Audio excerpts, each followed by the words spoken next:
Même vos cheveux seront tous comptés. C'est certainement pas l'évangile préféré des chauves.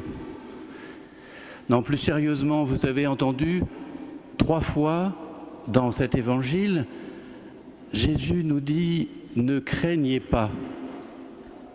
Ça ajoute aux 360 autres fois dans la Bible où Dieu nous dit « ne craignez pas ».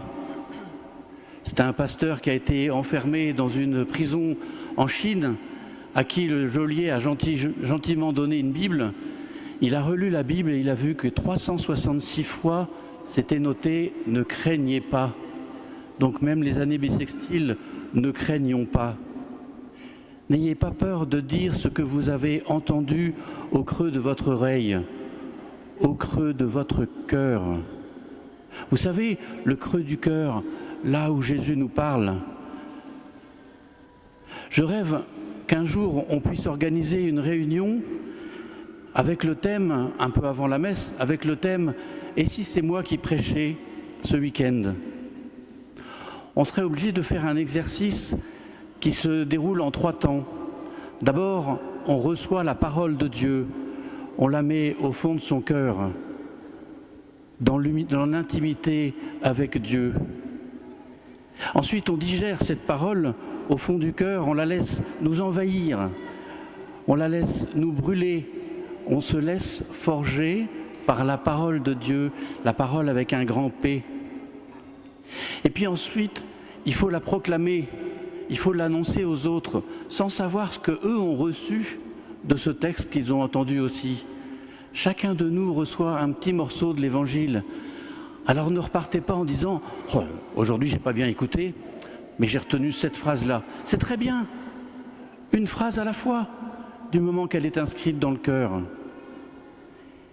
Et puis il faut dire ce secret que l'on a reçu au creux de l'oreille, il faut le dire aux autres.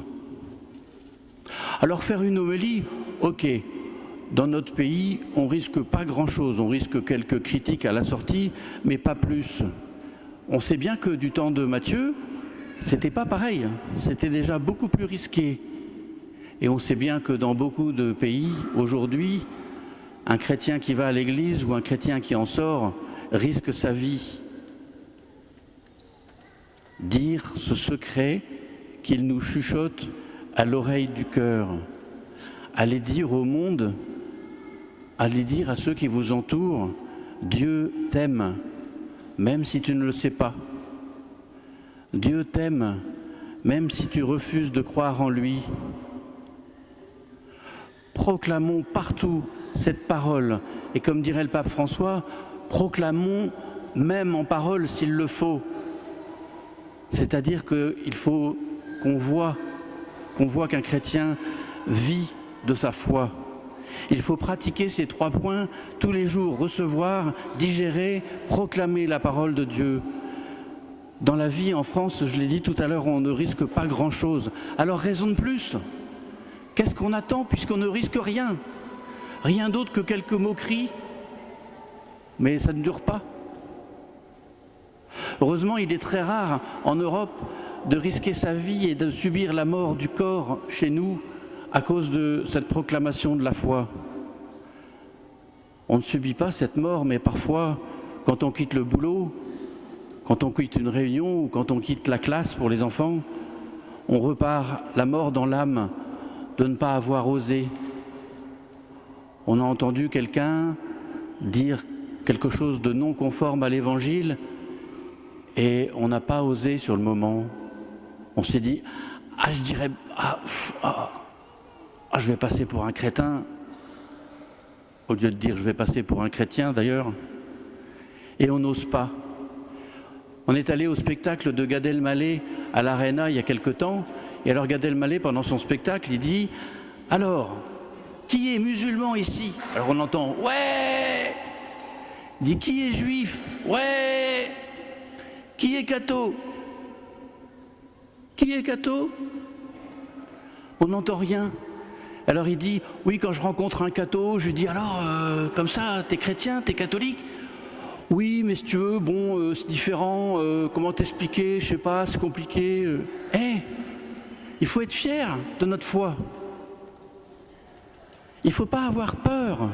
Il faut avoir peur seulement de ceux qui tuent l'âme, de celui qui peut faire périr dans la géhenne aussi bien l'âme que le corps. Il ne faut pas avoir peur du « qu'en dira-t-on », la trouille du pas politiquement correct, la trouille des médias, de l'argent, du pouvoir, et le pape nous dit dans son encyclique de l'intelligence artificielle. Ça fait peur, il faut se méfier, il faut regarder avec les lunettes de l'Évangile, mais il ne faut pas avoir peur. Heureux êtes-vous si l'on vous insulte, si l'on vous persécute, si l'on dit faussement toutes sortes de mal contre vous, à cause de moi, pas à cause de mon attitude, à cause du Christ. Si on reçoit tout ça à cause du Christ, alors réjouissons-nous et soyons dans l'allégresse. Ce qui perd l'Église aujourd'hui, ce n'est pas les persécuteurs. On sait bien que quand il y a des martyrs, ça convertit beaucoup plus de gens que tous les missionnaires réunis. Non, ce qui perd l'Église aujourd'hui, c'est les lâches, c'est nos lâchetés, c'est toutes les fois où nous n'osons pas. Jésus nous dit, il n'y a pas de fatalité. Un moineau qui tombe du nid n'échappe pas à l'amour de mon Père. Vous vous rendez compte? Un oiseau sur des milliards. Nous n'échappons pas à l'amour du Père. Et on n'entendra jamais Dieu dire « Oh, il y a un moineau qui est tombé, c'est la vie, hein. On n'y peut rien, c'est comme ça. » Non, même ça le chagrine. Alors je plaisantais tout à l'heure, bien sûr, en parlant de nos amis qui sont un petit peu dégarnis sur le cuir chevelu, et je ne suis pas sûr que la calvitie, ce soit quelque chose de très important aux yeux de Dieu. Mais Jésus nous dit, tous vos cheveux seront comptés pour dire, on vous aime, je vous aime comme vous êtes.